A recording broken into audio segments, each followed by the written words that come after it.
नमस्कार मित्रांनो, राज्यात आज अनेक भागात वादळी वाऱ्यासह जोरदार पावसाची शक्यता पाहायला मिळणार आहे, असा अंदाज हवामान खात्याने दिलेला आहे.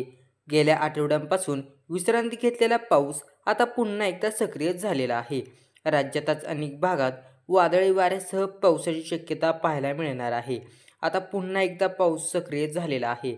भारतीय हवामान विभागाच्या अंदाजानुसार राज्यात पुढील 24 तासात अनेक जिल्ह्यात सोसाट्याचा वारा आणि विजांच्या कडकडाट तसेच जोरदार पाऊस पडण्याची शक्यता आहे.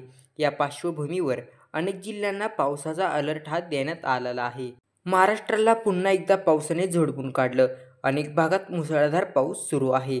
आज देखील हवामान विभागाकडून मुसळधार ते अतिमुसळधार पावसाचा इशारा देण्यात आला आहे.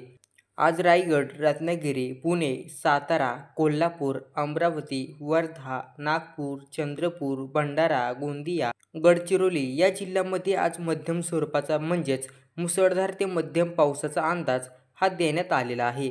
महाराष्ट्रातील इतर भागामध्ये कुठे ढगाळ तर कुठे ऊन अशी स्थिती राहणार आहे. त्यामुळे आज उर्वरित महाराष्ट्रात पाऊस पडणार नाही.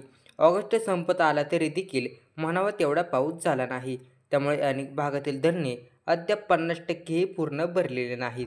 उत्तर कोकणात तुरळक ठिकाणी मुसळधार ते अतिमुसळधार पाऊस पडण्याची शक्यता आहे. मध्य महाराष्ट्रातील घाट भागात तुरळक ठिकाणी मुसळधार ते अतिमुसळधार पाऊस पडण्याची शक्यता आहे.